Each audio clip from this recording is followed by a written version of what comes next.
Welcome everyone to another edition of This Nanup Life. I'm Peter Sprifilis, and this is my observations of what we are doing on and to the planet we all call home from my base here in Nanup, down in the southwest corner of Western Australia. If you haven't done so already, please head over to the website thisnanuplife.net and subscribe to receive updates about new podcast episodes and the accompanying blog posts, and leave comments. It would be great to hear from you. Okay, in my last episode, I promised that I would do further episodes looking at what things we really can do to reduce emissions, given that we have a significant issue at the moment in the technology supporting renewables, and particularly our ability to store renewable power and reuse it over weeks to months timescales. So I thought a good place to start would be to look at transport as a domain, given that fossil fuel powered transport contributes about a fifth of global carbon dioxide emissions, and what things we can expect over the next 1 or 2 decades in terms of reduced emissions from transport. So let's get started.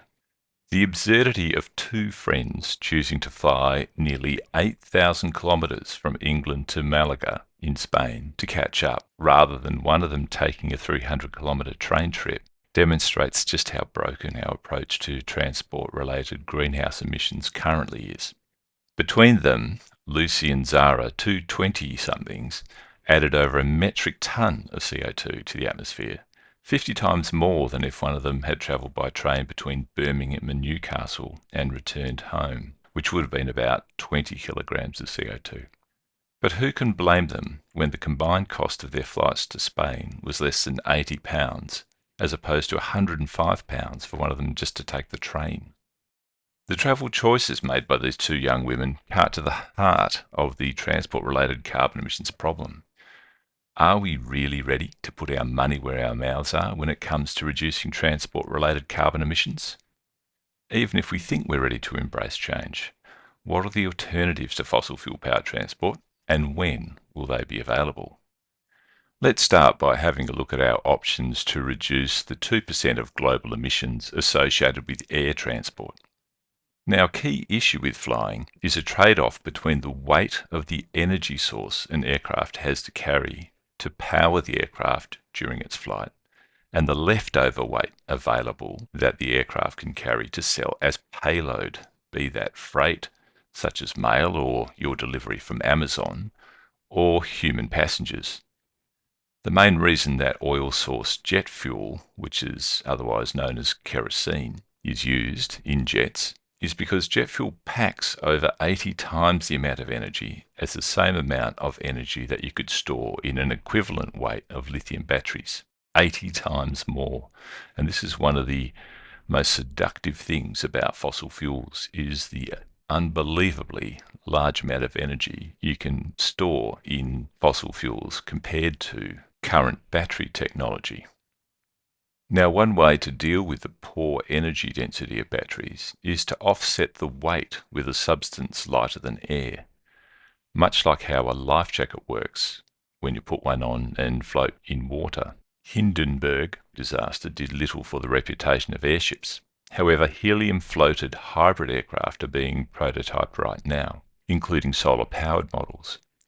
Unfortunately, none offer anything like the range, speed, and payload combination of a modern jetliner, but perhaps some could play a role on short routes. In the meantime, the aviation industry is focused on improving jet engine efficiency and fuel economy, typically by fitting ever larger but fewer jet engines to aircraft. Unfortunately, however, retrofitting the new large engines can destabilise older jet designs. The well-publicised Boeing 737 MAX crashes and subsequent 737 MAX fleet groundings were caused by Boeing trying to avoid the time and expense of designing a new jet optimised for the new, bigger engines. Instead, they tried to squeeze the bigger engines under the wings of the old 737 design, and they didn't quite fit. and this meant there was an increased risk of a 737 lifting its nose up during flight, which would then stall and just fall out of the sky. They tried to deal with this stall risk by a software hack that was designed to gently push the jet nose down if the various avionic kit on the aircraft detected a risk of stalling. However, the software was so poorly implemented that, unfortunately, 2 brand new 737 MAX jets dived straight into the ground just after takeoff, taking the lives of all aboard. Crashes like these don't mean the industry shouldn't continue to work on optimizing jet engine fuel efficiency and reducing fossil fuel emissions as a consequence. However, it's unlikely that further efficiency improvements, nor substituting natural gas or hydrogen for oil-derived kerosene as jet fuel, nor sourcing so-called sustainable jet fuel will appreciably offset increasing greenhouse emissions associated with the expected growth of jet travel over the next couple of decades. Getting back to Lucy and Zara, if we're serious about reducing air transport greenhouse emissions, we just need to disincentivize flying, particularly discretionary flying. At the very least, this must include looking at pricing in comparison to greener terrestrial and maritime alternatives. So let's have a look at land. Some of you may have seen what may go down as one of the great Twitter burns of all time. That is Greta Thunberg responding to Andrew Tate when he was bragging about his petrol-guzzling fleet of vehicles. She wrote back, "Yes, please do enlighten me. Email me at smalldickenergy@getalife.com." Now, fortunately, not everyone is as galvanized by small dick energy as Andrew Tate. However, merely transitioning from a petrol-powered vehicle to an electric vehicle, or EV, is not necessarily as green as one might think. In terms of greenhouse emissions, it needs to be recognised that in most cases the source of power for an EV is the local power grid. This means that the greenness of EVs is basically a reflection of the greenness of the local grid.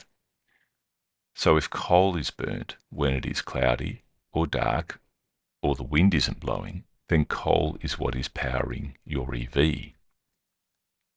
Now, small EVs with limited range, less than 100 kilometres, ranging from e-bikes and scooters to 1 or 2 person inexpensive plug-in electric and hybrids, are experiencing exponential growth across the developed and developing world cities. And collectively, they offer genuine competition to mass transit options, such as trains, trams and buses.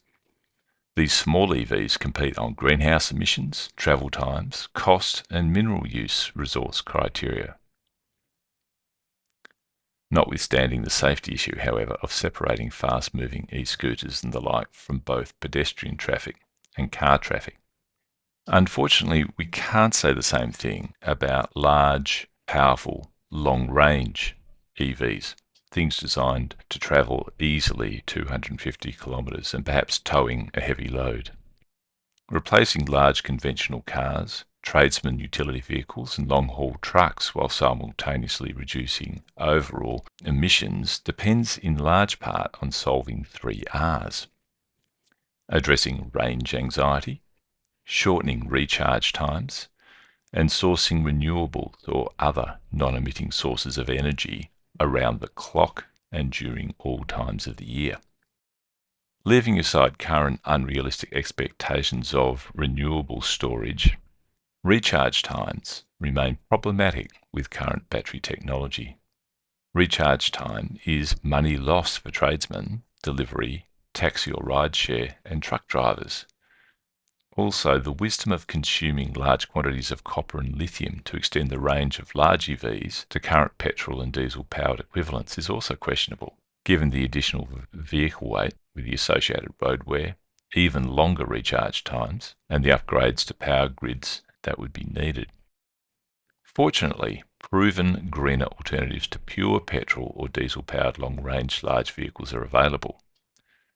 Most larger automotive manufacturers offer compressed natural gas, or CNG, as an alternative to petrol or diesel, with about a 30% reduction in emissions.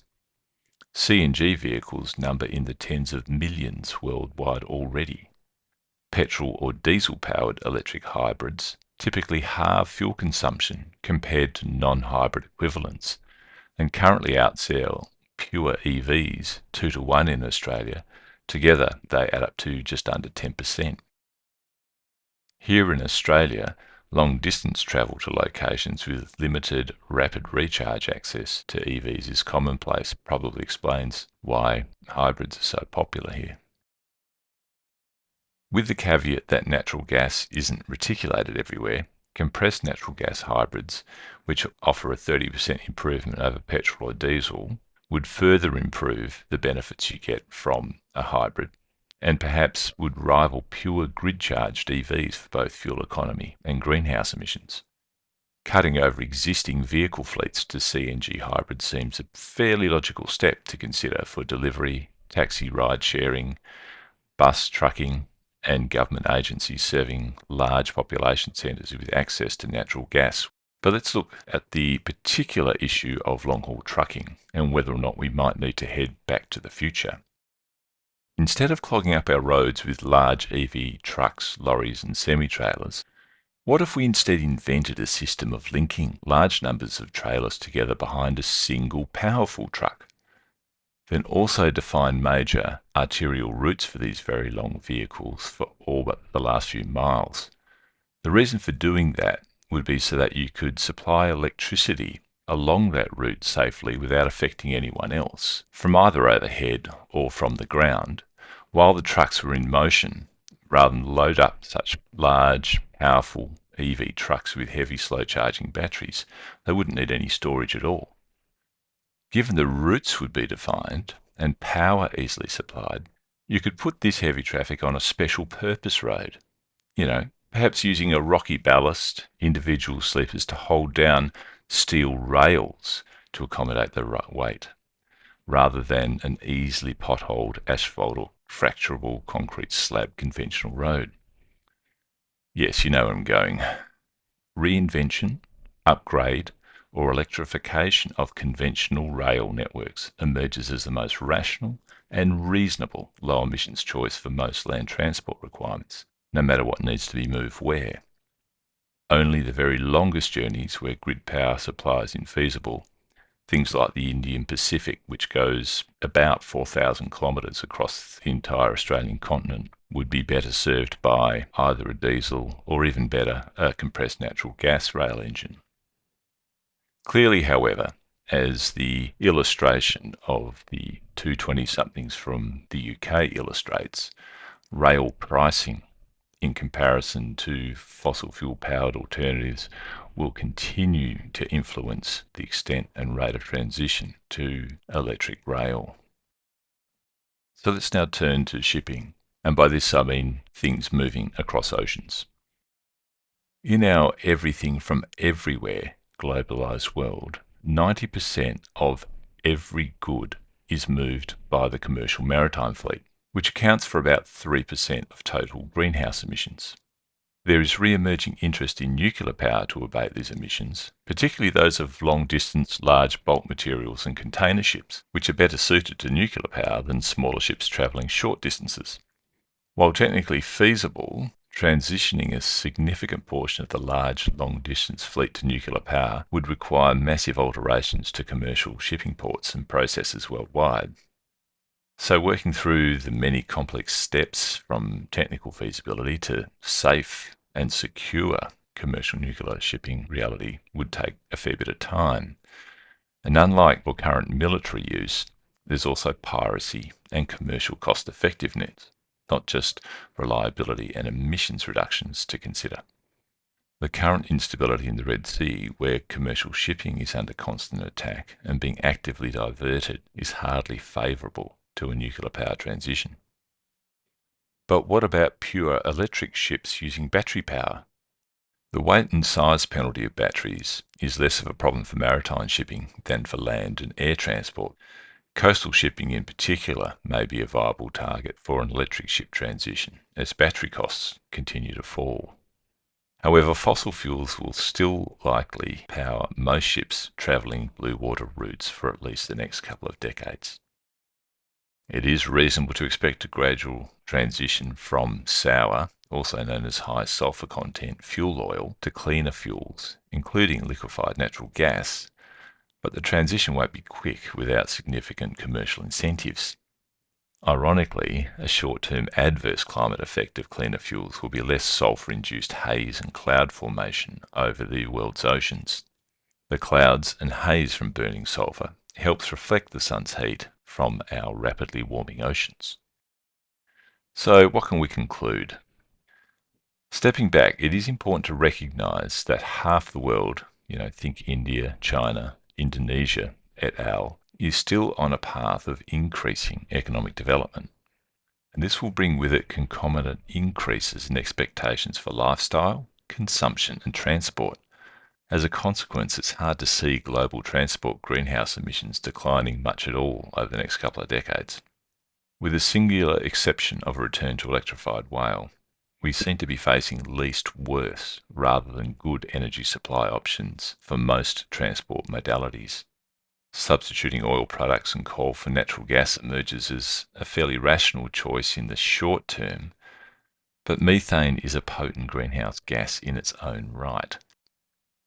As I was preparing this podcast, Joe Biden announced his pause in natural gas export permits, which means even natural gas may be hard to come by for some of these particular opportunities for quite some time, which means we may be stuck with dirtier coal and oil, literally for decades, as dismal as that sounds. Of course, we can all reduce our own discretionary travel and consumption, and in that vein, car brain thinking is clearly an issue that needs to be combated. Our use of cars and our building of roads illustrates Jevons paradox, and that is, as if we're foolish enough to keep building roads, we can expect ever more cars on them and their emissions to plague us. Perhaps something to think about the next time you're stuck in traffic. Until next time, thank you for listening, and I look forward to more of your feedback over at thisnanuplife.net. Bye for now.